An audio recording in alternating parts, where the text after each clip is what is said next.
All right, let's get straight to it. For decades, physics has been grappling with two enormous placeholders, dark energy and dark matter. But what if a single theory could just wipe them both off the board? Today, we are diving deep into Qμ theory, a framework that claims to do exactly that. And here is the core claim, the absolute thesis of this entire idea. Qμ theory isn't some small patch on the standard model. No, it's a radical proposal that gravity itself is not fundamental. Instead, it suggests that gravity is an emergent phenomenon, one that arises directly from the quantum entanglement woven into the vacuum of space. So here we have it, the mathematical heart of the theory. You'll recognize the standard Einstein field equation, of course. But look over on the right-hand side. See that new addition? The Qμ tensor? And this is the game changer. This isn't just another source of energy, it's a term that directly encodes quantum information, specifically entanglement, into the very geometry of spacetime. So let's be clear. This is the crucial point you have to grasp. Qμ theory completely reframes the conversation. We are no longer talking about matter simply curving some pre-existing static stage. Instead, space-time itself is being actively built, moment by moment, from the underlying entanglement of quantum fields. And what we perceive as gravity, well, that's just the consequence of this ongoing construction. Okay, so let's pop the hood and really look at the engine of this theory, the Qμ tensor itself. We're going to break it down into its three key components to see exactly how it proposes to replace the entire dark universe. First up is the alpha term. This component describes a direct coupling between thermal energy and curvature. You can think of it as a kind of thermodynamic pressure that the quantum vacuum exerts on itself. Now, this is revolutionary because it generates an intrinsic, accelerating expansion of spacetime all on its own.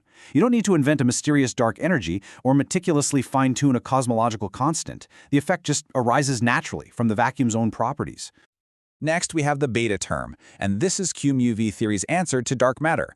It proposes that gravity isn't just sourced by mass, but by gradients, changes in entanglement entropy. So wherever the entanglement of the vacuum gets a little denser or a little thinner, a gravitational potential is created. On the scale of a galaxy, these variations produce an extra pull, an entropic acceleration that explains the observed rotation curves without needing to invoke a single particle of dark matter. And finally, the gamma term takes us right down to the Planck scale. This component, which is sourced by quantum fluctuations, introduces a slight twist or torsion into spacetime's geometry. So don't just picture spacetime as a flexible sheet that can be bent. Imagine it can also be twisted, but only on the absolute smallest of scales. This is the theory's most direct link to quantum gravity, moving us way beyond the smooth, classical geometry of general relativity. A beautiful theory is one thing, but here's the real question. Can it be tested? Can you falsify it? And for Qμ, the answer is a resounding yes. It steps right out of pure theory and makes a set of very unique, very measurable predictions. This theory doesn't hide. It makes sharp predictions in four key areas that would really set it apart from the standard model. We're looking for an enhanced Unruh effect, evidence of scale-dependent gravity, specific entropic acceleration profiles in galaxies, and a distinct signature in the cosmic microwave background.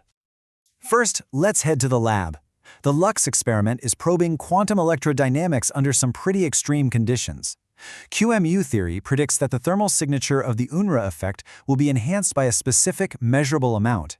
If they find a signal greater than 10 to the minus 3, that would be a direct confirmation of the theory's thermal coupling component.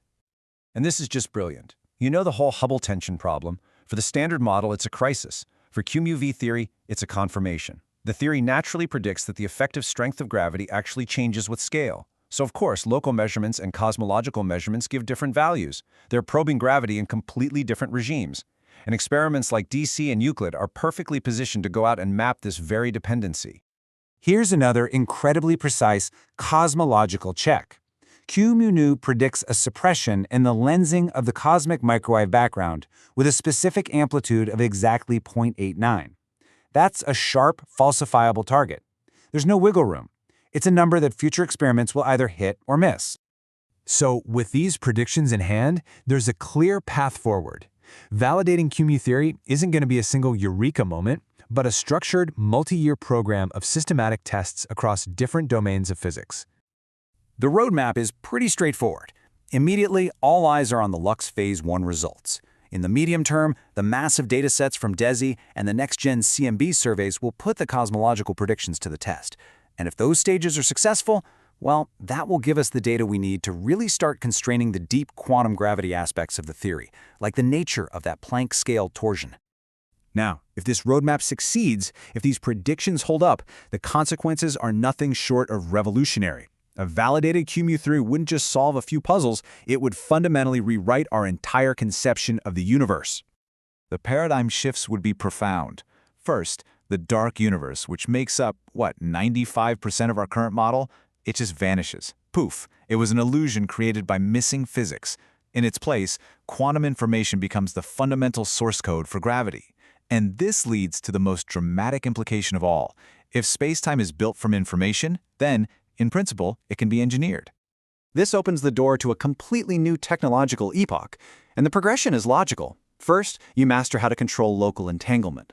Then, you use that control to actively shape the local spacetime metric. From there, you could end up with technologies we can barely imagine today, things like metric engines for propulsion or novel energy sources tapped directly from the quantum vacuum. And that leaves us with one final, staggering thought to chew on. If gravity, the very architect of all cosmic structure, is fundamentally just an expression of quantum information being processed, it forces us to ask a much deeper question. Is the universe not just described by computation, but is it, at its most fundamental level, a computation itself?